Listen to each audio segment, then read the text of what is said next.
अस्सलाम वालेकुम। कभी ये सोचा है कि जब मार्केट में मतलब गैर यकीनी सूरत हाल हो तो ये जो बड़े समझदार इन्वेस्टर्स हैं ये करते क्या हैं? आज हम इसी आप कह लें खामोश खेल को समझने की कोशिश करेंगे कि ये स्मार्ट मनी आखिर मार्केट से निकल कैसे रहा है। तो सबसे बड़ा सवाल कि भाई आजकल मार्केट में चल क्या रहा है, ये सवाल आजकल बहुत से लोगों के जहन में है। हर तरफ ना एक गैर यकीनी सी कैफियत है। अच्छा, ग्राउंड रियलिटी ये है कि फॉरेन इन्वेस्टमेंट्स आ नहीं रही, बल्कि जो मल्टीनेशनल कंपनियां हैं वो भी अपना पैसा निकाल रही हैं। अब ये सूरत हाल जो है ना, ये बड़े प्लेयर्स के लिए एक सिग्नल की तरह है और उनका अगला कदम समझने के लिए हमें इस बैकग्राउंड को जहन में रखना पड़ेगा।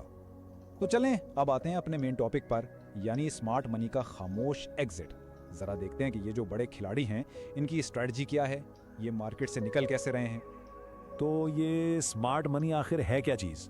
देखें, ये वो बड़े समझदार इन्वेस्टर्स होते हैं जो मार्केट का गहरा एनालिसिस करके अपना पैसा मूव करते हैं। और इनकी सबसे खास बात पता क्या है? ये हमेशा आम लोगों से एक कदम बल्कि कई कदम आगे होते हैं। और उनकी स्ट्रैटेजी का जो क्रक्स है ना, वो उस एक बात में है कि स्मार्ट मनी पैनिक नहीं फैलाता ताकि मार्केट क्रैश ना कर जाए। मतलब वो ये सब खामोशी से इसलिए करते हैं क्योंकि वो मार्केट को गिराए बगैर अपने पसंद के रेट्स पर निकलना चाहते हैं। ये बड़ा डिफेंसिव और कैलकुलेटेड कदम होता है।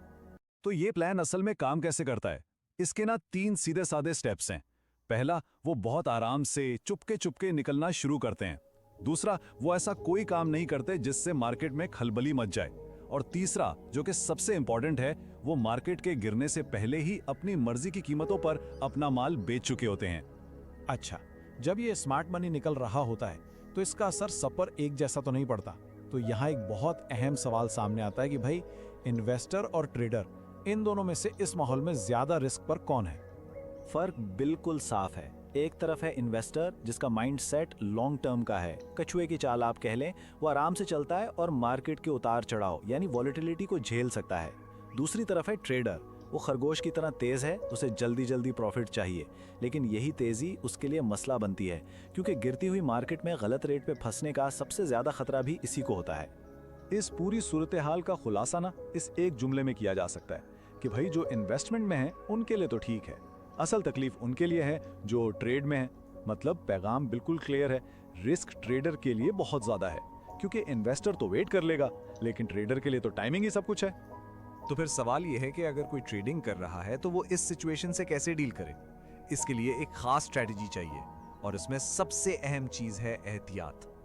देखें, सबसे बड़ा खतरा यह है कि मार्केट किसी भी वक्त अचानक पलटा खा सकती है और जब ऐसा होता है ना, तो बेचना तकरीबन नामुमकिन हो जाता है और नुकसान लॉक इन हो जाता है।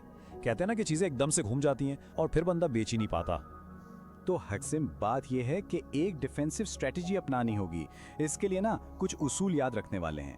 पहला, छोटे अचीवेबल प्रॉफिट्स का टारगेट रखें, बड़े गेन्स के चक्कर में नहीं पड़ना।